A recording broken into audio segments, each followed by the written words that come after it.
Welcome back. ఎట్టకేలకు కేంద్ర ప్రభుత్వం చారిత్రాత్మకమైనటువంటి మహిళా రిజర్వేషన్ బిల్లు ప్రవేశపెట్టడం 131వ రాజ్యాంగ సవరణ ద్వారా ఏదైతే చేశారో ఉదయం నుంచి ఎంత ఉత్కంఠంగా సాగినటువంటి ఈ బిల్లు సంబంధించిన అంశంలో ఎట్టకేలకు వీగిపోవడం జరిగింది. అసలు దీనికి కారణాలు ఏంది, ఎందుకు సరైనటువంటి 2/3 మెజార్టీ సాధించలేకపోయింది, దీని గురించి మరింత వివరణ మనం డిబేట్లో డిస్కస్ చేద్దాం.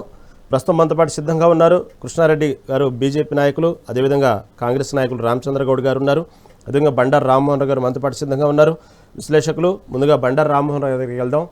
రామ్మోహన్ రావు గారు నమస్తే అండి. నమస్కారం. రామ్మోహన్ రావు గారు, ఇప్పటి వరకు ఎంతో ఉత్కంఠంగా చూసాము మహిళా రిజర్వేషన్ బిల్లు. ఎట్టకేలకు అందరూ మహిళా రిజర్వేషన్ బిల్లు అనుకూలమైన అన్ని పార్టీలు అయినప్పటికీ కూడా ఎందుకు 2/3 మెజార్టీ సాధించలేకపోయింది, దీనికి ప్రధాన కారణం ఏంటి? గారు, మీకు మిత్రుడు కృష్ణారెడ్డి గారికి, అట్లాగే మీకు రామచంద్ర గౌడ్ గారికి, మెగా ప్రేక్షకులకు నమస్కారం. ఇవాళ నా ఉద్దేశం అంటే పార్లమెంట్ చరిత్ర చీకటి రోజు అంట. నేను రెండు పార్టీలు అంటున్నాను, వారి బిల్లు వ్యతిరేకమైన ఓటేసిన బిల్లుని కానీ అనుకూలంగా ఓటేసిన బిల్లుని కానీ. ఎందుకంటే ఇవాళ మహిళా హక్కుల హరణం జరిగింది. వీళ్ళ రాజకీయ పోరాటంలో ఈ రెండు పార్టీల, రెండు కూటముల హోరాహోరీ రాజకీయ పోరాటంలో మహిళలను సంవిధాలుగా చేసింది. మహిళలను మధ్యన పెట్టుకొని ఆవుడావుడు కొట్లాడుకుంటే లేగదూడ కాళ్ళు విరిగినట్టు ఇవాళ మహిళల హక్కును హరించారంటున్నాడు. ఎవడు పెట్టమన్నాడు బిల్లును? ఇది సమయం కాదు, సందర్భం కాదు అన్నాను. మొదటి చెప్తున్నాను, ఆల్రెడీ పాస్ అయిన 2023లో పాస్ అయిన బిల్లును మళ్ళీ ముందరికి పెట్టి దాన్ని సెకండ్ గా చూపించి ముందట అంత మిగతా రెండు బిల్లులు పెట్టి అన్యాయం చేసింది మొట్టమొదటి బీజేపీ. స్పష్టంగా చెప్తున్నాను. ఆనాడే మొదటి నుంచి అంటడానికి ఫెయిల్ అవుతుంది, ఈ సమయం కాదు, సందర్భం కాదు, తప్పు చేస్తున్నారని. అట్లాగే ఆ బిల్లును సమర్థించండి. 250% పెంచుకుంటూ మొత్తం 816 సీట్లకు పెంచడం కానీ ఇదంతా సమర్థించడం. కానీ బిల్లుకి వచ్చే కాలంలో నిన్న నుంచి మొత్తుకుంటున్నా, కనీసం ఆ 50% గ్యారంటీ ఇచ్చుకుంటూ అందులో పెడితే అయిపోతుండే కదా. నేను గ్యారంటీ వాగ్దానం చేయమంటారా, గ్యారంటీ అంటారా, తమిళంలో ఏదో మాట్లాడి చెప్పమంటారా అని దుర్మార్గంగా నేను బీజేపీ గురించి మాట్లాడుతున్నా, వాళ్ళు కాంగ్రెస్ గురించి మాట్లాడలేదు. ఈ ఒక్కదెక్కే మాట్లాడక నేను రెండు చెప్తున్నాను అని మా ప్రధానమంత్రి మోడీ గారు గంభీరమైన ఉపన్యాసాలు చేసిండు కదా. నేనేమంటున్నాను, మీ గ్యారంటీ ఎవరు నమ్ముతాడు అంటున్నాను. బిల్లులో లేకపోతే గతంలో మన్మోహన్ సింగ్ గారు ఆంధ్రప్రదేశ్ విభజన చట్టంలో 5 ఏళ్లు మేము మనకు ప్రత్యేక హోదా ఇస్తా అంటే వెంకయ్య నాయుడు గారు 5 కాదు 10 కావాలన్నాడు. ఇద్దరు కలిసి ఏం చేసిండ్రు? 5 పెట్టలే, 10 పెట్టలే, బిల్లులు పెట్టలే, చట్టం పాస్ అయిపోయింది. అన్యాయంగా మన ప్రత్యేక హోదా ఏదైతే ఆంధ్రప్రదేశ్ బిల్లు ఉందో బిల్లులో లేదు, చట్టంలో లేదు, మేమేం చేస్తామని తర్వాత చేతులు ఎత్తేసింది బీజేపీ. హామీ ఇచ్చింది ప్రధానమంత్రి స్వయంగా మన్మోహన్ సింగ్ గారు హామీ ఇచ్చి రాను. ఏమైంది? బిల్లులో చట్టం లేకపోతే ఏమైంది? ఇవాటికి 12 ఏళ్ల తర్వాత కూడా దానికి ఊసు లేదు. మనకు ప్రత్యేక హోదా మనకు నాశనం అయిపోయింది. సరిగ్గా అదే మాట అన్నాను. ఆ మాట మన్మోహన్ సింగ్ గారు హామీ ఇచ్చినప్పుడే హామీ పనికిరాదు. ఏ ప్రధానమంత్రి ఇచ్చినా, సభ సాక్షిగా ఇచ్చినా చట్టంలో లేకపోతే పనికిరాదు. బిల్లులో ఉంటే చట్టంలో వస్తుంది, పనికిరాదని మొత్తుకున్నాను. కనీసం ఇవాళ సవరించుకున్నారా అంటే చివరి వరకు ఆగి నేను గ్యారంటీ అన్న మోడీ పోయింది, వాళ్ళు మేము గ్యారంటీ, సమస్య లేదనుకుంటూ నాకు కొంచెం ఆశ ఉండే రహీం గారు. ఏమనంటే చివరికి వేణుగోపాల్ గారు లేచి, మొత్తం విన్నాను, మొత్తం లైవ్ చూశాను, మన కేసీ వేణుగోపాల్ గారు లేచి మీరు గట్టిగా చట్టంలో పెడతారని అడగంగానే వెంటనే మన రమేష్ వెంటనే ఒప్పుకున్నాడు కూడా. గంటలో నేను మళ్ళీ బిల్లు తీసుకొని వస్తా, బిల్లులో ఈ 50% పెడతా అన్నాడు కదా. అప్పుడు మీరు ఓటేస్తారా అని అడిగింది. నిజంగానే ఓటేస్తామని వీళ్ళు అన్ని ఉంటే, నిజంగా నాకు జరిగి ఉంటే అందరూ హర్షించేవాళ్ళు, చప్పట్లు కొట్టేవాళ్ళు. నిజంగా చెప్పాలంటే వాళ్ళ మహిళలకు చీకటి రోజు, పార్లమెంట్ చరిత్రలో చీకటి రోజు అంటున్నాం. ఈ బిల్లు ప్రవేశపెట్టడమే ఇట్ సెల్ఫ్ తప్పు. కుంటి బిల్లు, గుడ్డి బిల్లు అంటున్నాను. కుంటి బిల్లు, గుడ్డి బిల్లు. ఎందుకంటే ఒక బిల్లును ఆసరా చేసుకొని ఇంకో దాని మీద, అంటే మహిళా బిల్లు అనే దాన్ని తుపాకీ మనం చేసుకొని మహిళా బిల్లు భుజాల మీద తుపాకీ గొట్టం పెట్టి ప్రతిపక్షాలను చేలుస్తామనుకున్న బీజేపీ ఆట చెల్లలేదంటున్నాడు. ఈ మాట కొంచెం కఠినంగా ఉంది. ఇటుపక్క వీళ్ళకు కూడా రావడం లేదు. కాంగ్రెస్ పార్టీ ఏమో చేసి చూడండి. నేనేమంటే బీజేపీతో నిండి పంచాయతీలు ఉన్నా 850 సీట్లు పెంచుతాము, 850, 816 ఏమో 50% రేషియోలో పెంచుతాము, కేంద్రపాలిత ప్రాంతాలు కాకుండా కూడా పెంచుతాము అని రాష్ట్రాల వాటి లెక్కలు చెప్పిన తర్వాత కూడా దాన్ని అంగీకరించే క్రమంలో 1 గంట ఓపిక పడితే నిజంగా ఆ సవరణ చేసుకొని వస్తే వీళ్ళు అంగీకరిస్తే బాగుండేది. వాళ్ళు అవునంటే మేము కాదు అనే మొండి పట్టుదలతో ఇద్దరు కూడా ఇవాళ మహిళలకు ద్రోహం చేసిండ్రు. ఇద్దరిని క్షమించేది మహిళా సమాజం అంటున్నాడు. వాళ్ళు ఈ బిల్లు ప్రవేశపెట్టిన మన సందర్భము, సమయం తప్పు. రెండోది ఏమంటున్నారంటే పెండ బెల్లం రెండు కలిపితే ఏమవుతుందో చూస్తున్నాం కదా. నేను మొదటి నుంచి అన్నాను, మహిళా బిల్లు పాస్ అయింది, దాని పక్కన పెట్టండి, ఈ బిల్లు ముందు పెట్టండి, పోతుంది ఉంటది, అది వేరే ఉంటుండే. ఇది పెట్టకుండా మహిళా బిల్లును ముందర పెట్టుకొని 2029 లోపల చేస్తామనే ఆశయం ఉందో, మరి ఈ 2 ఏళ్లు కవర్ ఎందుకు లేదు అంటున్నాను మీకు. బీజేపీ వాళ్ళు చేయాల్సిన పని ఏంటంటే 2023 సెప్టెంబర్ లో బిల్లు పాస్ అయింది రహీం గారు. 2023 నుంచి 2.5 ఏళ్ళు ఏం చేసిండ్రు? 2023లో 2024లో వెంటనే అమలు చేయండి అని అదే 543లో వంత డిమాండ్ అని చెప్పి కాంగ్రెస్ పార్టీ డిమాండ్ చేసింది కదా. అప్పుడేమో కాదు పోమన్నారు, 2034 దాకా కావాలన్నారు. 2034 పోయి ఇప్పుడు 2029లో పడి చేస్తామని తొందర ఎందుకు వచ్చింది? వచ్చినప్పుడు మరి దానికి సక్రమంగా చేసిరా అంటే తప్పుడు విలువ పెడితే తప్పుడు అదే వస్తుంది. తప్పుడు ప్రశ్న వేస్తే తప్పుడు జవాబు వస్తుంది.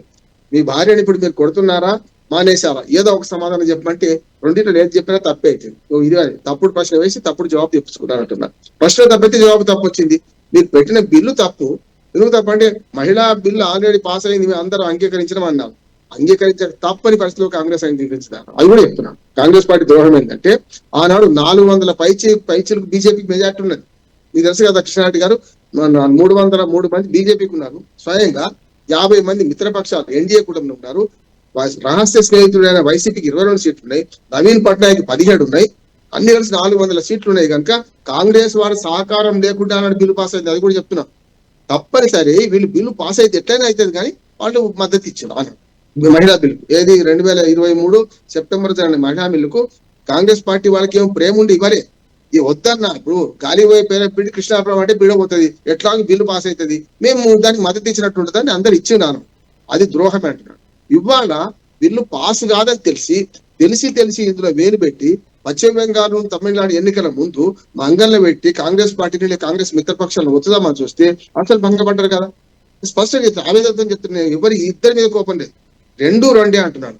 ప్రతి దానికి ఇంతకుముందు మన అమిత్ షా గారు మాట్లాడుతూ అన్నిటికీ కాంగ్రెస్ వ్యతిరేకం చేసింది అన్నాడు. మీరు చేయలేదా? జిఎస్టీ తెస్తాను కాంగ్రెస్ అంటే వద్దన్నది బీజేపీ, తెచ్చింది వాటికి బీజేపీ. ఆధార్ కార్డు తెస్తే వద్దన్నది బీజేపీ, తెచ్చి నడిపిస్తుంది మనకు తెచ్చింది కాంగ్రెస్ పార్టీలు అనుకోండి, నడిపిస్తుంది ఆధార్ కార్డు ఉండాలని బీజేపీ. 3 రైతు చట్టాలు తెస్తా అన్నదేమో మొదలు కాంగ్రెస్ పార్టీ మేనిఫెస్టోలో పెట్టింది. రహీం గారు 2019 ఎన్నికల మేనిఫెస్టోలో పెట్టింది. వీళ్ళు తెస్తే వద్దంటారు వాళ్ళు. ఈ నాటకం ఎన్ని రోజులు? 2 జాతీయ పార్టీలు 2 కూటములు ప్రజలతో నాటకం ఆడతలేవా? రైతుల బిల్లులు తెస్తా అన్నదేమో కాంగ్రెస్ పార్టీ 2019 మేనిఫెస్టో పెట్టింది. సరిగ్గా అవే 3 బిల్లులు వీళ్ళు తెచ్చిండ్రు. ఇరుకునే పెట్టి పేద లాల్ కిలా మీద దాడి చేయించి నాశనం చేసి మొత్తం అంతా తీవ్రవాదాలు పాడు చేసి పంజాబ్ మొత్తం అంతా తీసుకొచ్చి కదిలేసి రోడ్ల మీద బ్లాక్ చేసి ఆఖరికి బ్రిటిష్ వాళ్ళ హయాంలో జరిగినట్టు లాల్ కిలా మీద దాడి చేయించంటే మరి మీరు తెస్తానప్పుడు ఏమైంది? ఆ బిల్లులు వెనక తీసుకోవాల్సి వచ్చింది. అందుకని ఏదైనా సరే 2 జాతీయ పార్టీలు ఇవాళ దేశానికి ద్రోహం చేస్తున్నాయి. ఒకరి మీద ఒకరు కాల్పులు చేసుకుంటూ, ఒకరి మీద ఒకరు భుజాల మీద కాల్పులు పెట్టుకుంటూ ఇవాళ మహిళా బిల్లును మహిళలను అణిచివేసిండ్రు. మళ్ళీ నా ఆవేదన ఏంటంటే ఒక 6 నెలల దాకా మళ్ళీ ఈ బిల్లు పెట్టడానికి వీలే లేదు. 6 నెలలు కాదు, మళ్ళీ 6 ఏళ్ళు పోతే చూడండి మీరు, ఈ మహిళా బిల్లు అప్పుడు సాకారం కాదు. నేను శాపం పెడతలేను, ఇదివరకు ఉన్న విషయం చెప్పినా కాదు కాదు కాదు అన్నాను. అదే జరిగింది అంటున్నా. అది జరగొద్దని కోరుకున్నాను. నేను ఓడిపోవాలి, వీళ్ళు గెలవాలని కోరుకున్నాను. దేశమే గెలిస్తే ఒక మాట, దేశమే గెలిస్తే ఎవరు ఓడిపోయినట్టు, దేశం ఓడిపోతే ఎవరు గెలిచినట్టు? ఇవాళ దేశం ఓడిపోయింది అంటున్నాను. దీనికి 2 పార్టీ 2 కూటములు కారణం. రైట్ రామ్మోహన్ రావు గారు, మళ్ళీ మరింత విశ్లేషణ మీరు ఇస్తారని మళ్ళీ మీరు సమయం ఉందండి, వస్తాను. ఆ ప్రస్తుతం కృష్ణారెడ్డి గారి దగ్గరికి వెళ్దాం, బీజేపీ నాయకులు. కృష్ణారెడ్డి గారు ఒక రకంగా చెప్పాలంటే ఇది ఎన్డీఏ పార్టీకి బిగ్ షాక్ అనే చెప్పుకోవాలి. ఎందుకు సంఖ్యాబలంలో పట్టుకోల్పోయింది బీజేపీ పార్టీ? ఎందుకు విపక్షాల యొక్క అభ్యంతరాలను నివృత్తి చేయడంలో ఎక్కడ ఫెయిల్ అయింది? అనుకూలంగా ఎందుకు సాధించలేకపోయింది అంటే ఏమంటారు? సార్, ముందుగా మీకు మెగా 9 వీక్షకులకు, అలాగే ఈ చర్చలో పాల్గొంటున్న వివిధ పార్టీల నాయకులకు, పెద్దలకు శుభ సాయంత్రం తెలియజేసుకుంటున్నాను సార్. ముఖ్యంగా ఏంటంటే ఈ రోజు పార్లమెంట్ లో ఆల్రెడీ పాస్ అయిన చట్టాన్ని 2034 నుంచి అమలు చేయాల్సింది 2029 తీసుకురావడానికి గల ముఖ్య కారణం ఏంటంటే ఎవ్రీ 15 years ఒకసారి డీలిమిటేషన్ ప్రక్రియ చేపట్టాల్సి ఉంటుంది. కాబట్టి దానికి అనుకూలంగా కొన్ని స్థానాలు పెంచుకుంటున్నాము. ఎందుకంటే ప్రతి దగ్గర 50% పెంచుకుంటే గనక ఈ యొక్క 33% పెరిగిన మహిళలకు ఇబ్బంది కాదు. ఏదైతే ఇప్పటిదాకా ఉన్న స్థానాలను డిస్టర్బ్ చేయకుండా, మళ్ళీ ఏదైతే కొంతమంది పనిచేసి ఉన్నారు అనుకుంటారో, కొన్ని పార్టీలలో నాయకులు అంతా నియోజకవర్గాలలో పనిచేసిండ్రు, జిల్లాలో పనిచేసిండ్రు, రాష్ట్రాలలో పనిచేసిన వాళ్ళకు ఎక్కడ ఏ స్థానచలనం కానీ ఏది కానీ వాళ్ళ సీట్లు పోకుండా ఉండడానికి రాజకీయ భవిష్యత్తు మీద ఇబ్బంది కలగొద్దు అనే ఉద్దేశం కొద్దీ శాసనసభ స్థానాలు పార్లమెంటు స్థానాలను పెంచుకొని దాంతో పాటు మహిళా బిల్లును కూడా ఇప్పుడే తీసుకొచ్చేస్తే గనక వాళ్ళకు కూడా ఇప్పుడే ఇచ్చినట్టు అవుతుంది. 2034లో గనక బిల్లు అమలు చేస్తే అప్పుడు ఏమవుతుందంటే ఇప్పుడు శాసనసభ స్థానాలు పార్లమెంటు స్థానాలు పెంచుకున్న తర్వాత మరి వారి ఏవైతే కొంతమంది పని చేసుకున్న నాయకులు అనుకుంటామా కార్యకర్తలు అనుకుంటామా ఆ ప్లేస్లలో మళ్ళా మహిళలను తీసుకొచ్చి పెట్టేస్తే గనక ఇదంతా రాజకీయంగా కొంత అనిచ్చి ఏర్పడుతుంది, ఇబ్బంది ఏర్పడుతుంది అనే ఉద్దేశం ఒకటి బీజేపీ ఆలోచన చేసింది. ఆ యొక్క శాసనసభలు స్థానాలు పెంచేటప్పుడే మహిళా రిజర్వేషన్ బిల్లును కూడా తీసుకొచ్చేసి 2029నే పార్లమెంటు స్థానాలతో పాటు వీళ్ళని కూడా తీసుకొస్తే కొంత సౌలభ్యంగా ఉంటుంది, రాజకీయంగా తరువాత ఇబ్బందులు జరిగాయి అనే దాని మీద ఒక బీజేపీ అంటే దూరదృష్టితోటి ఆలోచన చేసి ఈ బిల్లును ముందుకు తీసుకురావడం జరిగింది. కానీ ఇది విపక్షాలు ఏం ఆలోచన చేసినాయంటే ఇది ఏదో బీజేపీ స్వార్థం కొద్ది చేస్తుంది, వారి రాజకీయ లబ్ధి కొరకు చేస్తుంది అనే ఉద్దేశం. ఇది ఏదైతే మహిళా రిజర్వేషన్ బిల్లు ఆమోదం పొంది చట్టసభలకు మహిళలు పోతే ఇది భారతీయ జనతా పార్టీకి క్రెడిట్ రావద్దు, భారతీయ జనతా పార్టీని ఈ బిల్లు పాస్ కాకుండా చేసి పాస్ అయిన బిల్లును బీజేపీ మళ్ళీ తీసుకొచ్చేసి మహిళలకు అన్యాయం చేసిందనే విధంగా చూపించడానికి గతంలో బలపరిచిన వ్యక్తులే ఈరోజు వ్యతిరేకించడానికి గల కారణాలను అంటే కరెక్ట్ అయిన చూపించకుండా పూర్తిగా ఏదో బీజేపీ అవునన్నది కాబట్టి మేము కాదు అంటామనే ఒక ఉద్దేశమే తప్ప దాంట్లో మంచి ఏంది చెడేంది అనేది చర్చించినా కానీ ఇందాక పెద్దలు రామ్మోహన్ రావు గారు చెప్పారు ఏదో సవరణలు చెప్తే మేము గంటలోపు అమిత్ షా గారు అది బిల్లు రూపంలో తీసుకొస్తామన్నా కానీ కాంగ్రెస్ పార్టీ ఒప్పుకోకపోవడము అనేది చాలా దురదృష్టకరమైన విషయం. ఇది ఏంటంటే మనకు 30 సంవత్సరాల నుంచి ఇప్పుడే కాదు 30 సంవత్సరాలు అనేది బిల్లు రూపంలోనే వాళ్ళు అణగారిపోలేరు. స్వతంత్రం వచ్చినప్పటి నుంచి కొన్ని తరాల నుంచి చూస్తున్నాము మహిళా వివక్ష అనేది. ఇంతకు ముందు జాతుల మధ్య ఉండాల్సింది ఇప్పుడు మహిళల వివక్ష అనేది స్పష్టంగా ఏర్పడుతుంది. దాన్ని నిర్మూలించడానికి మనం ఇప్పుడు కుల నిర్మూలన చేసుకున్నాము. ఎక్కడైనా ఇంతకు ముందు ఏ పల్లెలలో పోయినా ఏ హోటళ్లకు కూర్చున్నా వాళ్ళకి సపరేట్ గ్లాసులు సపరేట్ రూము పెట్టుతుండ్రి, వాళ్ళ గ్లాసులు వాళ్ళే కలుపుకుంటుంది. అలాంటిది ఈ రోజు అది లేదు. ఇప్పుడు హైదరాబాద్ లో వస్తే ఇప్పుడు గ్రామాలలో పోతే ఎస్సీ ఎస్టీలకు ఒక కాలనీ అంటుండే వాళ్ళు వచ్చినా పోయినా వాళ్ళని ముట్టుకోడు. ఇది అదంటే కుల నిర్మూలన. హైదరాబాద్ లో వస్తే ఒక అపార్ట్మెంట్ లోనే అన్ని కులాలలో అన్ని మతాలలో ఉంటున్నారు, కలిసిమెలిసి జీవించే విధంగా కుల నిర్మూలన జరుపుకుంటూ వచ్చింది. కొద్ది ఒకటే రోజు రాత్రి జరగదు కానీ అది జరిగింది. ఇప్పుడు మహిళల మీద వివక్ష తగ్గించాలనే ఉద్దేశం కొద్దీ మహిళలంటే హౌస్ వర్కర్సే, ఎక్కడ వెళ్ళినా వాళ్ళు ఒకరు ఎంబటి ఉండాలనేది కాకుండా చట్టాలు నిర్ణయం చేసే దగ్గర చట్టసభలలో ఉండాలనే ఒక ఆలోచన అనేది 30 సంవత్సరాల కింద ఆ రోజు చేసింది మంచిదే. కానీ ఆ రోజు రాజీవ్ గాంధీ గారు ట్రై చేశారు. దానికి కొన్ని రీజనల్ పార్టీస్ అడ్డుపడడము, కుటుంబ పార్టీలు అడ్డుపడడము ఇది చాలా ఇబ్బందికరంగా జరిగింది. దాని తర్వాత దేవేగౌడ గారు కూడా ఒకసారి ప్రయత్నం చేశారు, దాన్ని కూడా అడ్డుకున్నాయి.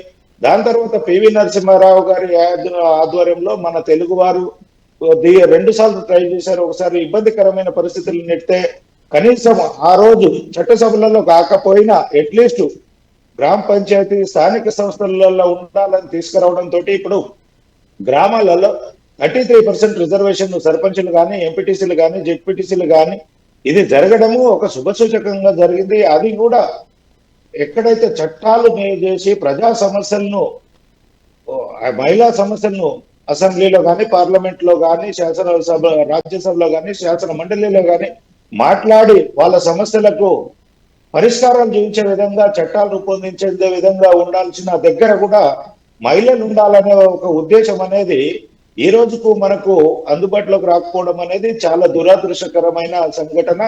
దీనికి అందరం మనం విచారం వ్యక్తం చేయాల్సిందే. మహిళలందరికీ కూడా ఈ బిల్లును వీగిపోవడానికి ప్రయత్నం చేసిన విపక్షాలకు గుణపాఠం చెప్పాలని చెప్పేసి తెలియజేస్తున్నాను సార్. రైట్. ఓకే, మళ్ళీ మీ దగ్గరకు వస్తారండి. మన రామచంద్రగౌడ్ గారు ఉన్నారు, కాంగ్రెస్ నాయకులు. రామచంద్రగౌడ్ నమస్తే అండి. నమస్కారం అండి, రహీం గారు, రజనీ గారు, అందరికి నమస్కారం. మహిళా రిజర్వేషన్ బిల్లుకు తాను తమ పార్టీ మొదటి నుంచి మద్దతును తెలుపుతూనే మద్దతు అంటూనే తగినంతగా మద్దతు లభించకపోవటానికి ప్రధాన కారణం ఏముండద్దు అంటారు? దీంట్లో ఏకంగా అంటే గుత్తాధిపత్యంగా అధికార పార్టీ అనేది ముందు అన్ని పార్టీలను అఖిల పక్షాన్ని కూర్చుండబెట్టుకొని మాట్లాడి నిర్ణయం తీసుకుంటే బాగుంటుండే. మొదటి నుంచి కూడా మహిళలకు ఉన్నత స్థానాన్ని కల్పించింది కాంగ్రెస్ పార్టీ. రాజీవ్ గాంధీ ఉన్న టైం నుంచి ఆయన చేసిన ప్రయత్నం చేశారు. తర్వాత పివి నరసింహారావు టైంలో లోకల్ బాడీలకు వచ్చింది. ఈ రోజు కూడా అవడానికి ఆస్కారం ఉండే కానీ అంటే వాళ్ళు బీజేపీ పార్టీ అన్ని అఖిల పక్షాన్ని కూర్చుండబెట్టి వాళ్ళ సమస్యలు వాళ్ళకి సంబంధించినవి అంటే మహిళలకు సంబంధించినవి ఏమేమి చేద్దామనేది. అది అసలు యాక్చువల్గా అక్కడ ఏమైందంటే చట్టాల్లో సవరణ లేకుండా ఓన్లీ ఈ మహిళా బిల్లు గురించి ఆలోచన చేసిండు. దాన్ని దృష్టిలో పెట్టుకొని డిలిమిటేషన్ దాని గురించి కూడా తీసుకురావడం జరిగింది. అంటే ఈ ఎలక్షన్ లో దృష్టిలో పెట్టుకొని తమిళనాడు, వెస్ట్ బెంగాల్ ఎలక్షన్స్ దృష్టిలో పెట్టుకోవడం చేయడం వాళ్ళ రాజకీయ లబ్ధి కోసం. ఆల్రెడీ మహిళా బిల్ అనేది 2023 నుంచే స్టార్ట్ అయింది, దాంట్లో సక్సెస్ అయింది. కానీ మొన్న 23 ఎలక్షన్ లో తెలంగాణ, తర్వాత 24 ఎలక్షన్ లో కూడా ఎందుకు చేయలేదు? వీళ్ళు చేయడానికి కారణం ఏంటంటే రాజకీయ లబ్ధి చేకూర్చుకోవాలనే ఉద్దేశంతో అధికార పక్షం అదే రకంగా చేసింది, ప్రతిపక్షం కూడా అదే రకంగా చేసింది. అయితే మహిళలపై అంటే మహిళల భుజాలపై తుపాకీ ఎక్కుపెట్టి ఈ ఒక పార్టీ నుంచి ఒకరి మీద ఒకరు చూపించుకోనే రకంగా జరిగింది. ఇక్కడ చేయాల్సింది ఏంటంటే ముందు అఖిల పక్షం ఏర్పరచుకొని దాంట్లకు సంబంధించిన ప్రతి విషయాన్ని చర్చించుకొని ఎట్లయినా మిగిలిపోతుంది, మా మీద తప్పు లేకుండా చేయాలని. అంటే వాళ్ళు సవర్ణ 50% అవ్వ అంటే ప్రధానమంత్రి గారు చెప్పేది స్పీచ్ కు మట్టుకే పరిమితం ఉంది. మన చట్టంలో ఇంతకు ముందు రామ్మోహన్ రావు గారు చెప్పినట్టు మనకు తెలంగాణ ఆంధ్ర విడిపోయినప్పుడు వాళ్ళకు 10 సంవత్సరాల వరకు ప్రత్యేక హోదా ఇస్తామని చెప్పారు. 5 సంవత్సరాల వరకు కాంగ్రెస్ పార్టీ ఇస్తామంటే 10 సంవత్సరాలు కావాలని బీజేపీ వాళ్ళు అన్నారు. బీజేపీ అధికారంలో వచ్చిన తర్వాత వాళ్ళు చేసిన నోటి మాటలకు విలువ లేకుండా చట్టపరంగా ప్రతిదీ కూడా మాట్లాడుకొని చేస్తే బాగుంటుండే. దీంట్లో వీగిపోవడానికి పూర్తి బాధ్యత పూర్తిది బీజేపీది. ఎందుకు అంటున్నామంటే ప్రతి విషయాన్ని కూలంకషంగా ముందే చర్చించి ప్రతి విషయాన్ని ప్రతిపక్షాల్లో ఉన్న డౌట్లను క్లియరెన్స్ చేసుకొని అరిబరిలా చేసుకోవడం అనేది పద్ధతి కాదు. Tamil Nadu and west Bengal election ను దృష్టిలో పెట్టుకోవడం చేసింది. దాంట్లో ఎలక్షన్ లో ఖచ్చితంగా మహిళా మనులందరూ బీజేపీని ఓడగొట్టడానికి ప్రయత్నం చేశారు. బీజేపీ వాళ్ళు చేసిన పన్నాగాన్ని విచ్ఛిన్నం చేయడం జరిగిందని హ్యాపీగా ఉన్నది. ఒకటి మాత్రము మహిళలకు 33% అబోవ్ కాదు, ఇంకా ఎక్కువ పెంచితే సంతోషం. దాని గురించి ముందే ఆలోచన చేసి అఖిల పక్షంతో పాటు ఉన్నతంగా ఉన్న అందరినీ కలుపుకొని పోవాలి. అదే రకంగా ఓబీసీ గురించి కూడా మాటలకు వరకు వస్తుంది, రిజర్వేషన్ వరకు రావడానికి చట్టసభల్లో తీసుకురావడానికి ఎందుకు వెనుకపోతుంది? మనకు కావాల్సింది కాంగ్రెస్ పార్టీ తరఫున మేము కోరుకుంటుంది ఏంటంటే మహిళా బిల్లు సక్సెస్ కావాలి. అదే రకంగా 42% వరకు బీసీలకు కూడా రిజర్వేషన్ కావాలని. అధికారం అంటే ఇక్కడ ఏమైతుందంటే ప్రతిపక్షం ఏది చెప్తే అధికార పక్షం వద్దని అంటుంది. అదే రకంగా అధికార పక్షం ఏది చేసినా కానీ అందరినీ కలుపుకొని పోతే ప్రతిపక్షం కూడా ఒకే ఉంటుంది. ఇప్పుడు దీంట్లో పిలవడానికి కారణం పూర్తిగా బాధ్యత బీజేపీ పార్టీది. అది ముఖ్యంగా చెప్పాలంటే మోడీ గారిది, అమిత్ షా గారిది ఉంది. అమిత్ షా గారు గాలి మాటలు చెప్తున్నారు, ఒట్టి మాటలు కావాల్సింది కాదు, ప్రతిదీ చట్టంలో తీసుకురావాలని కోరడం జరిగింది. కేసీ వేణుగోపాల్ గారు అడిగిన ప్రశ్నలకు ఇది చేస్తామన్నారు కదా, మరి ఎందుకు చేయకుండా ఎందుకు చేయాల్సి వచ్చింది? ఖచ్చితంగా ఇది వీళ్ళు అంటే కాంగ్రెస్ పార్టీ దీన్ని వ్యతిరేకిస్తుంది. ఎందుకు వ్యతిరేకిస్తుంది? చట్టంలో ప్రతి విషయాన్ని కూలంకషంగా చర్చించి పెడితే బాగుంటుండే, ఆ రకంగా పెట్టలేకపోవడము దీంట్లో ఇబ్బంది.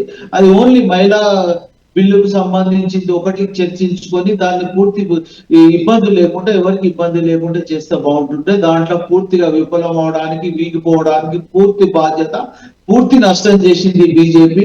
కానీ కాంగ్రెస్ పార్టీ మొదటి నుంచి మహిళలకైనా దీన్ని అంటే డిలిమిటేషన్ సంబంధించింది కూడా దానికి కూడా అనుకూలంగానే ఉంటుంది. ముఖ్యంగా ఓబీసీలకు కూడా కావాల్సిన రిజర్వేషన్స్ కూడా కావాలని ఖచ్చితంగా కోరుకుంటున్నాం.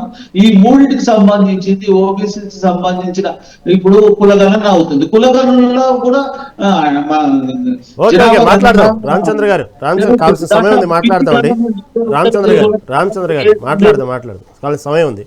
ఓకే, రామ్మోహన్ రావు గారు, ఈ బిల్లు ఊగిపోవటానికి ప్రధాన కారణం రాజకీయ పార్టీలో ఏకాభిప్రాయం కుదరకపోవటమా, లేక మహిళల ప్రాధాన్యత పెరగడం పట్ల పురుషాధిక్యత రాజకీయ ఉన్నటువంటి ఒక లోకమైనటువంటి భయమా? దీన్ని ఎలా చూడాలి? మొదటిగా ఇప్పుడు ఓటింగ్ ప్రక్రియ చెప్తాను. ఓటింగ్ ఎంత వచ్చింది, ఎందుకంటే మీరు మొదలు చెప్పిన అంకెలు తప్పుగా ఉన్నాయి కనుక దయచేసి మీరు ఏమైనా క్షమించాలి. నేను మొత్తం ఓటింగ్ సార్లు చూసిన వాడిని కనుక మొత్తం 528 ఓట్లు పోలేని. యాక్చువల్ 540 మంది సభ్యులు, 12 మంది సభ్యులు హాజరు కాలేదు.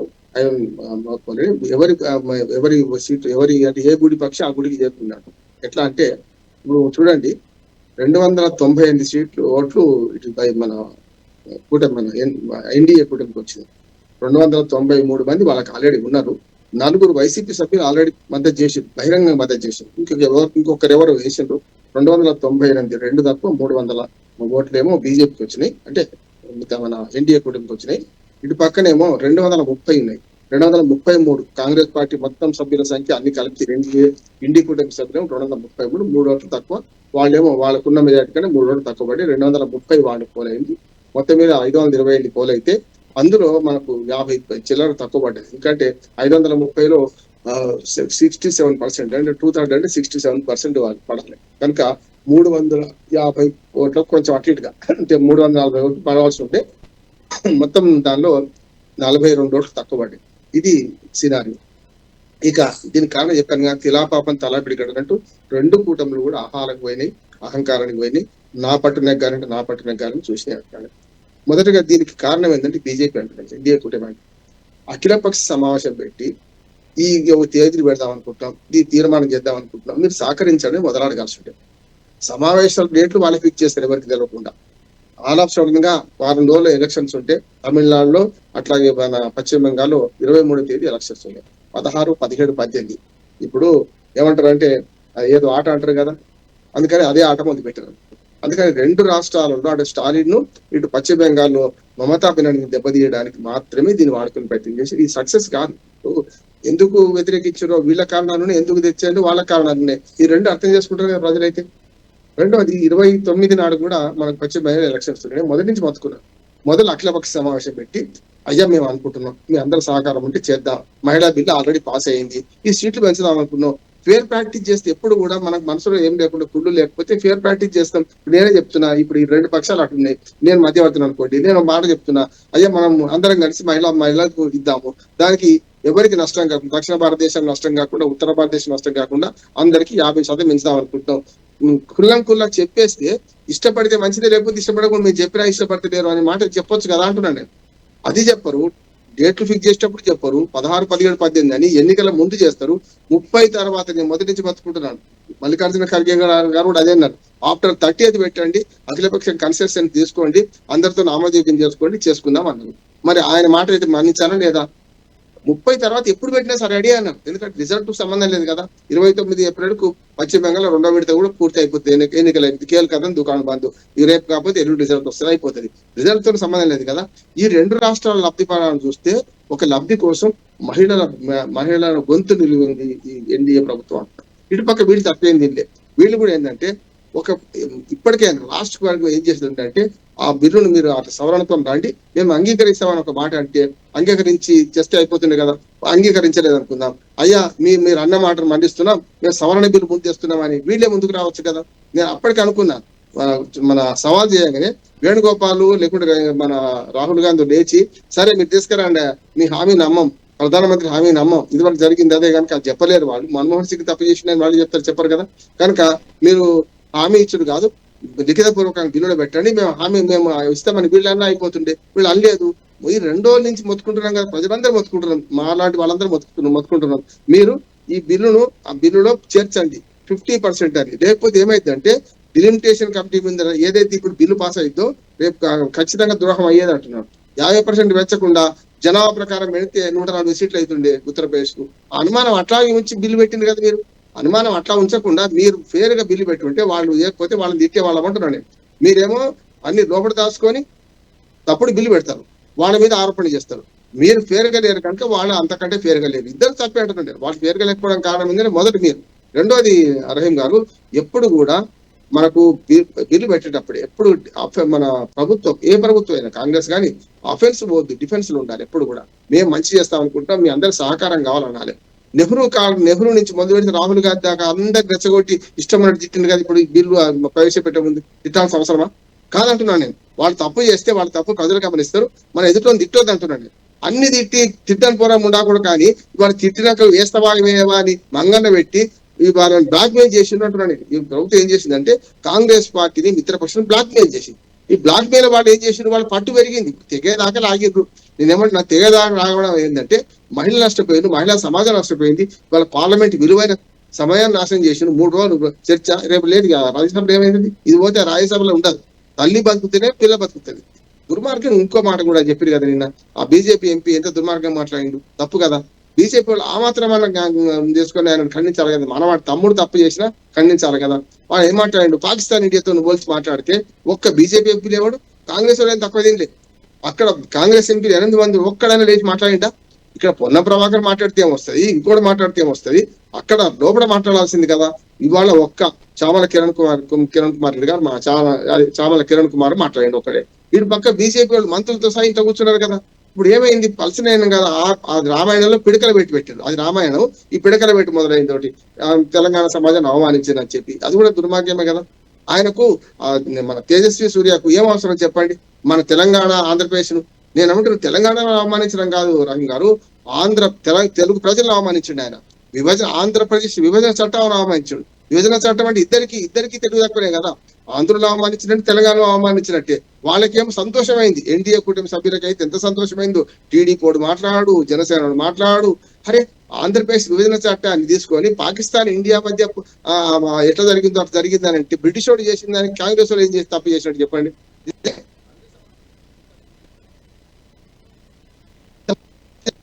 ఇంతమంది చచ్చిన తర్వాత బిల్లు ప్రవేశపెట్టింది. సమయం చాలా తక్కువ ఉంది. ఓకే రామ్మోహన్ రావు గారు, సమయం చాలా తక్కువ ఉంది. కృష్ణారెడ్డి గారి దగ్గర. కృష్ణారెడ్డి గారు, రామ్మోహన్ రావు గారు చెప్పినట్టే నిన్నటి నుంచి ఎక్కడో కొంత బీజేపీ ప్రతికూల వాతావరణం స్టార్ట్ అయింది అనుకోవాలి. ఎక్కడ తేజస్వి సూర్య వ్యాఖ్యల దగ్గర నుంచి తీసుకుంటే, అంటే తేజస్వి సూర్య వ్యాఖ్యలు 2 తెలుగు రాష్ట్రాలకు సంబంధించింది కాబట్టి ఇది మహిళా రిజర్వేషన్ బిల్లు దేశవ్యాప్తంగా సంబంధించింది అనుకోండి. కాకపోతే ఎక్కడో కొంత బీజేపీ నిన్నటి నుంచి కొంచెం ప్రతికూల వాతావరణం అనుకోవాలి. ఎందుకంటే తేజస్వి సూర్యాన్ని వివరణ కూడా కోరారు అమిత్ షా కాబట్టి. ఎక్కడి నుంచి నిన్నటి చూస్తుంది, ఈ రోజు చూస్తేనేమో వీగిపోవటం ప్రధాన కారణం ఒకటి. అదే కనుక పాస్ అయినట్టయితే ఆ క్రెడిట్ కొట్టేసేది బీజేపీ పార్టీ. ఇప్పుడు వీగిపోవడం పట్ల ఏం చెప్పుకుంటారు? కావలసినంత సంఖ్యాబలం హాజరు కాకపోవడానికి మళ్ళీ క్రమశిక్షణ చర్యలు తీసుకుంటారా? ఏమంటారు ఓవరాల్గా? ఇది ఏం జరిగినా అక్కడ చాలా విచిత్రమైన పరిస్థితులు, డిస్కషన్ కు సంబంధం లేని అంశాలను తీసుకొచ్చి చర్చ జరగడమే అక్కడ పెద్ద అవరోధం జరిగింది అనేది అనుకుంటున్నాను. నా ఉద్దేశం అయితే వ్యక్తిగతంగా, పార్టీ పరంగా నేను మాట్లాడను.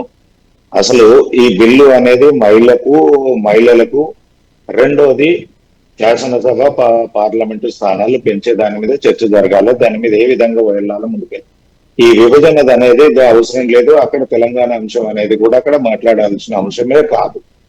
ఇది సందర్భం కాని టైంలో అనవసరమైన విషయాలు మాట్లాడడం అనేది చాలా దురదృష్టకరము. ఒక తెలంగాణ వాదిగా నేనైతే వ్యక్తిగతంగా మాట్లాడుతున్నా, పార్టీ పరంగా మేము ఎవరు కూడా అనొద్దు. దీని విషయంలో అది చాలా సున్నితమైన అంశాన్ని, ఇది భావోద్వేగంతో కూడుకున్నది. తెలంగాణ సెంటిమెంట్ మీద ఇక్కడ వేరే దాని గురించి కొట్లాట జరగలేదు. తెలంగాణ అస్తిత్వం గురించి, తెలంగాణ అంటే సమాజం యొక్క మనోభావాలకు ఈ ముడిపడి తెలంగాణ సాధించుకోవడం జరిగింది. అక్కడ తెలంగాణ ఉద్యమం జరిగిన నాడు కూడా మనము పూర్తి స్థాయిలో ఏ పార్టీ, ఏ జాతి, ఏ మతం అనేది కాకుండా ప్రతి ఒక్కరు కొట్లాడడం జరిగింది. ఎక్కడైనా ఉద్యోగస్తులు ఏ ఉద్యమంలో పాల్గొరు, ఏ దాంట్లోకి వెళ్ళరు. అలాంటిది ప్రతి ఉద్యోగస్తుడు, ప్రతి ఎన్జిఓ కూడా ఈ యొక్క ఉద్యమంలో పార్టిసిపేట్ చేసిండంటే ఇది ఒక భావోద్వేగంతో జరిగిన ఉద్యమము, అస్తిత్వం గురించి పోరాటం జరిగింది. దీన్ని దేంతో పోల్చాల్సిన అంశం లేదు. దీంట్లో అసలు టాపిక్ తీసుకోవాల్సిన సందర్భం కూడా కాదు.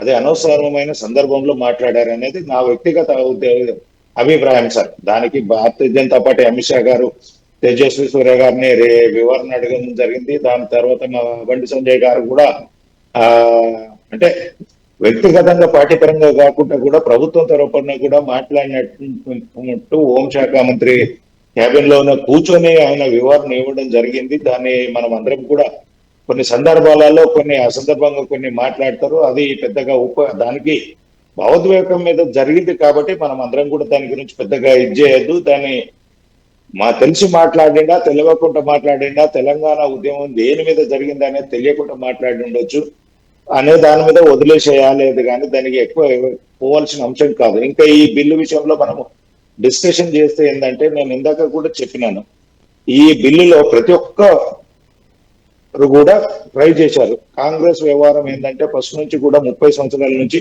వాజ్పేయి గారి పీరియడ్ లో కూడా 3 సార్లు ప్రయత్నం జరిగింది ఎన్డీఏ కూటమి.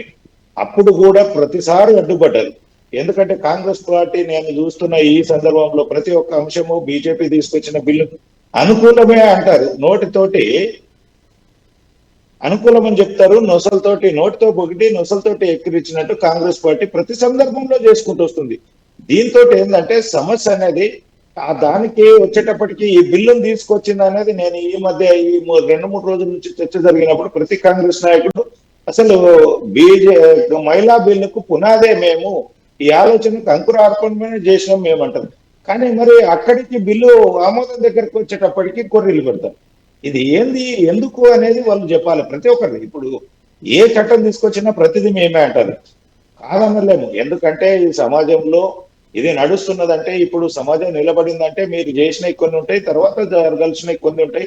నేను ఇంతకు ముందు కూడా కొన్ని చెప్పినాను. రోజు రోజుకు మారుతున్నది సమాజము, దానికి అనుకూలంగా మనం చట్టాలను మార్చుకుంటూ వస్తున్నాం. కాబట్టి నేను ఇందాక ఒక విషయం చెప్పదలుచుకున్నాను. మా తాతలు దోతులు కట్టేటోళ్ళు, మా నాన్న లుంగి కట్టిండు, నేను ప్యాంట్ వేసిన, మా పిల్లలు వచ్చేటప్పటికి షార్ట్ చేస్తున్నారు. దానికి అనుకూలంగానే మనము ఒక బట్టలు కొనాలి, దానికి అనుకూలంగానే మనం ఎక్స్పెండిచర్ చేసుకోవాలి. కానీ మేము గతంలో అట్లుండే కాబట్టి మీరు అట్లనే చేయండి మా తాత చెప్పినా మా నాన్న చెప్పినా అది సాధ్యమయ్యేది కాదు. ఈ రోజున్న పరిస్థితులకు అనుకూలంగా మనం చట్టాలను మార్చుకోవాలి, మనం అందరం ముందుకెళ్ళాలి. క్రెడిట్ వచ్చేది ఉంటే దాన్ని ఏ విధంగా తీసుకుంటారు అనేది ఉండాలి. కానీ సమాజానికి ఈ ఇబ్బందికరంగా ఉండొద్దు, అలాగే ప్రజలకు ఇబ్బందికరంగా ఉండొద్దు అనే విధంగా చట్టాలకు ఆమోదం తెలిపే విధంగా ఉండాలి. శాసనసభలో పోయిన వాళ్ళందరూ కూడా ప్రజాశ్రేయస్ కోరి మాట్లాడటం అనేది ఉండాలి. కానీ పార్టీకి అనుకూలంగా పార్టీని బలోపేతం గురించి ఆలోచన చేస్తాము, ప్రజల గురించి ఏమైనా పర్వాలేదు, ఇంకో పార్టీ క్రెడిట్ రావద్దు నాకే రావాలి అనే విధంగా కొందరు మాట్లాడి ఈ విపక్షాలు అనేది అంటే ప్రజా అవసరాల గురించి కంటే ఎక్కువ పార్టీ అవసరాలు ఎక్కువ ఇవ్వడంతో ఈ బిల్లులు అనేది చాలా సందర్భంలో చర్చకు వచ్చిన ఆమోదం పొందడానికి మంచి మంచి బిల్లులు కూడా వెనకకు పోవడానికి గల కారణాలు ఇదొకటే అంశం అని చెప్పేసి తెలియజేస్తున్నారు. రైట్ అండి, ఓకే ఓకే ఓకే. రామచంద్ర గారు, మహిళా రిజర్వేషన్ బిల్లు వీగిపోవటం వల్ల మహిళా లోకానికి జరిగినటువంటి నష్టాన్ని మీరు ఎలా సమర్థిస్తారు? మీరు దీనికి బాధ్యత ఎలా వహిస్తారు? లేక ఈ వైఫల్యం కేంద్ర ప్రభుత్వానికి అధికార పార్టీ దాంట్లో నెట్టేస్తారా? అదేవిధంగా బండారు రామ్మోహన్ గారు చెప్పినట్టు అంతేదిగా ఈరోజు ప్రెస్ మీట్లు పెట్టి మాట్లాడుతున్నారు, కానీ నేను పార్లమెంట్లో ఎందుకు మాట్లాడలేకపోయారు? తేజస్వి వ్యాఖ్యలు ఎందుకు స్పాట్ ఖండించలేకపోయారు? ఆ తర్వాత ఎందుకు తేరుకున్నారు? ఏమంటారు? తేజస్వి గురించి మాట్లాడింది మన ఎంపీ కావ్య గారు మాట్లాడారండి. ఆమె గురించి మాట్లాడడం జరిగింది. తర్వాత శ్యామల కిరణ్ కుమార్ గారు కూడా మాట్లాడడం జరిగింది వాళ్ళ గురించి, అంటే తేజస్వి యాదవ్ గురించి. ముఖ్యంగా ఇక్కడ జరిగేది ఏంటంటే, కాంగ్రెస్ పార్టీ క్లియర్ గా మహిళలకు ఇవ్వాలనే ఉద్దేశంతో మొదటి నుంచి ఉన్నది, వాళ్ళు కూడా ఉన్నారు. కానీ ఏకపక్షంగా నిర్ణయం తీసుకోవడం అనేది కరెక్ట్ కాదు. అఖిల పక్షాన్ని ముందు తీసుకొని వాళ్ళతో చర్చించిన తర్వాత చేసుకుంటే బాగుండేది. ఇంకోటి, ఓటు బ్యాంకు రాజకీయాని కోసానికి తమిళనాడు, వెస్ట్ బెంగాల్ అంటే పశ్చిమ బెంగాల్ గురించి ఎలక్షన్ల గురించి మాట్లాడారు. ఖర్గే గారు కాంగ్రెస్ పార్టీ నాయకుడు, అధికారి, అతను మాట్లాడించిన దాని ప్రకారము ఖర్గే గారు ఇచ్చిన మాట ప్రకారం కనీసం 30 తారీఖు వరకు అట్లాంటి ఎలక్షన్ తర్వాత చేస్తే కరెక్ట్ ఉంటుంది. ఏదేమైనా కానీ నేను మళ్ళీ ఒకటి అంటే కాంగ్రెస్ పార్టీని విమర్శించుకుంటా దీంట్లో ఏంటంటే మేమే తీసుకొస్తున్నాం అనే మాటలు అనేవి 2 రోజుల నుంచి జరుగుతున్నాయి. అది కూడా రెచ్చగొట్టే రకంగా ఉన్నది. కాంగ్రెస్ పార్టీ ఖచ్చితంగా ప్రతిదీ కూడా ఈ రోజు కూడా మాట్లాడినప్పుడు కూడా చట్టంలో ప్రతిదీ కల్పించండి. 50% మేము డిలిమిటేషన్ లో ప్రతి రాష్ట్రానికి ఇస్తామన్నారు. దాంట్లో మీరు చట్ట రూపకంగా తీసుకొచ్చి అంటే సవరణ తీసుకురానుంటారు. కానీ ఒకటి మీరు మహిళలను ముందుకు తీసుకొచ్చి వేరే అంటే ఈ డిలిమిటేషన్ అనుకోండి అది తీసుకురావడం అనేది పద్ధతి కాదు. ఇక్కడ చేసిందంటే బీజేపీ పైన స్వతంత్రంగా ఖచ్చితంగా అపోజిట్ చేయాల్సిన పరిస్థితి ఏర్పరిచే సమయాన్ని ఏర్పరిచే అనుకూలంగా అంటే వాళ్ళకు వ్యతిరేకంగా చేయడానికి పూర్తి కారణము కాంగ్రెస్ పార్టీని చేయడానికి కారణం ఏంటంటే ఈ 2-3 రోజుల నుంచి జరిగే సంఘటనలు అనుకోండి, పార్లమెంట్ లో జరిగిన సంఘటనలు అనుకోండి, అంతకు ముందు కూడా ఈ ఎలక్షన్ల దృష్టిలో కాకుండా అక్కడ ఇప్పటికైనా ఇంకా మీరు భవిష్యత్తులో చేయాలనుకుంటే అట్లా ఏక నిర్ణయం తీసుకోవాలన్నా అందరికీ సమిష్టిగా మహిళలకు గౌరవ ఇచ్చిన ఈ భారతదేశంలో ఖచ్చితంగా మహిళా శక్తి అన్నిటికి మూలం. మీరు మాటలకు మాత్రం తీసుకొచ్చే రకం కాకుండా అందరినీ సమిష్టిగా తీసుకుంటే భవిష్యత్తులో ఖచ్చితంగా మహిళా బిల్లు సక్సెస్ అవుతుంది. దాంట్లో ఇబ్బంది లేదు. ప్రతి విషయాన్ని కూడా చర్చల ద్వారా పరిష్కరిస్తాం. ఇప్పుడు మాత్రం ఖచ్చితంగా బీజేపీ ఈ కాలు పోకట్లో ఒంటెద్దు పోకట్లో పోవడం దాంట్లో దీన్ని వీగిపోవడానికి కారణమైంది. కాంగ్రెస్ విజయం అనుకుంటున్నాం, ప్రజాస్వామ్య విజయం అనుకుంటున్నాం. ఎందుకంటే వాళ్ళు ఒంటెద్దు పోకట్ల మేమే బలంగా అంటే ఎలక్షన్ల దృష్టిలో పెట్టుకొని ఏదో చేస్తామని అనుకుంటే వాళ్ళు ఫెయిల్ అయిపోయారు. కాంగ్రెస్ పార్టీ ఖచ్చితంగా మహిళలకు అదే రకంగా ఓబీసీలకు బిల్లు తీసుకురావడానికి అనుకూలంగా మేము ఉంటాము. భవిష్యత్తులో ఓబీసీల గురించి మహిళల గురించి ఒక నిమిషం ప్లీజ్ అండి. రామారావు గారు చెప్పండి, సమయం చాలా తక్కువ ఉంది. నేనండి ఇప్పటికైనా మన మంచిగా అంటున్నాను. ఎందుకంటే ఇప్పుడు ఈ బిల్లు బీగిపోవడం వల్ల ఒక మంచి జరిగింది అంటున్నాను. 2027 మార్చి నాటికి కొత్తగా జనాభా లెక్కలు పూర్తయింది. ఏమంటే సగం ఇక మంచి వచ్చేట అయిపోయింది, ఓడి వెళ్ళిపోయింది. నిజంగానే 400 మంది మెజార్టీ ఉన్నప్పుడు ఇదే బిల్లును 850 900 పెంచుతామంటే వాళ్ళు ఏం చేయలేకపోతున్నారు అంటున్నాను. ఆనాడే చేసి ఉంటే 2023లోనే ఈ చట్టం కూడా చేసి ఉంటే ఒడిచిపోతుండే. 24 వనకపోతే 29 కన్నా వనకొస్తుండే అంటున్నాను. అది చేయలేదు. ఇప్పటికైనా సరే ఎందుకు మనం మంచిగా అంటున్నాను అంటే ఈ ఇద్దరు తప్పు చేసిండ్రు. వాళ్ళేమో తెగదాకా లాగితే వీళ్ళు కూడా అట్లే చేసిండ్రు. రాహుల్ గాంధీ స్పష్టంగా చెప్పిండు ఓటింగ్ కన్నా ముందు ఈ బిల్లును వీగిపోతుంది, మేము వ్యతిరేకంగా ఓటేస్తాం అని అంత కరాఖండిగా చెప్తున్నప్పుడు బాబు జర్ర ఒక గంట ఆగుండే మేము ఈ సవరణ తీసుకొని వస్తామంటే అప్పుడు కూడా వినకపోతే వాళ్ళ తప్పు చేద్దాం. సవరణ పెట్టకుండా మంగళ పెట్టి వాడు వేస్తారా ఓటంటే వేయలేదు, తెగేదాకా లాగిండ్రు. ఇప్పుడు ఇంకో మాట చెప్తున్నారు ఎందుకు మంచిది అయితే అంటున్నా అంటే 2027 జనాభా లెక్కలు పూర్తి కాగానే March 1 పూర్తయితే రహీం గారు అప్పుడు ఏమైంది అంటే కొత్త లెక్కలు వస్తాయి. బీసీ జనాభా కూడా అన్ని కులాలు లెక్క వేస్తారు. అంటే ఇప్పుడు బీసీ జనాభా లెక్కలు లేవు కనుక అప్పుడు ఏంటంటే ఎంబీసీకి బీసీలకు ఓటు మనం లభించడానికి అందులో మంచి అవకాశం వస్తుంది. మంచి చెడు మహిళలతో పాటు బీసీలకు కూడా చట్ట సభల రిజర్వేషన్ కోరుకుంటున్నాను. అది కావాలి. అది అవడానికి ఒక మంచి మార్గం. రెండోది ఏంటంటే టైం కూడా ఉంది అంటున్నాను. పొద్దుంది పొలం ఉంది. ఇవాటించి 3 ఏళ్ళు ఎలక్షన్స్ దగ్గర ఏం లేవు. 2029 జూన్లో జరగాలి. అంటే ఏప్రిల్ మేలో జరగాలి. ఏప్రిల్ ఉన్నా కదా 2029 ఏప్రిల్ 3 ఏళ్ళు ఇప్పటి నుంచి 2027 మార్చి తర్వాత ఈ జనాభా లెక్కలు రాగానే వెంటనే డిలిమిటేషన్కి వెళ్ళిపోండి. వెనకట్లాగా ఈ లెక్క సంవత్సరాల తరబడి జరగవు రహీం గారు. ఈ 1 year లో పేపర్లెస్ జనాభా లెక్కలు జరుగుతున్నాయి. మీరు చూశారు చంద్రబాబు నాయుడు గారు నిన్న ఇంటికి పోయిండ్రు, టకటక తన కుటుంబ వివరాలు ఇచ్చిండు, తన ఇంటి నెంబర్ నమోదు చేసుకున్నాడు, ఆన్లైన్ చేసిండు. ఈ 30 దాకా ఆన్లైన్ లో కృష్ణారెడ్డి గారికి అదేవిధంగా రామచంద్రగౌడ్ గారికి బండారు రామ్మోహన్ గారికి ధన్యవాదాలు తెలియజేసుకుంటూ ఓవరాల్గా అది 2/3 మెజార్టీ లేకపోవటం వల్ల ఈరోజు ఎంతో చారిత్రాత్మకమైనటువంటి మహిళా రిజర్వేషన్ బిల్లు లోక్సభలో వీగిపోవటం జరిగినటువంటి విషయం. ఏనప్పుడు కూడా రాజకీయ పార్టీల ఏకాభిప్రాయం కుదరకపోవటం వల్ల ఈరోజు ఒక రకంగా చెప్పాలంటే మహిళా లోకానికి తీవ్ర నష్టం జరిగిందని చెప్పాలి. ఇది ఈనాటి మెగా డిబేట్. చూస్తూనే ఉండండి మెగా 9 టీవీ.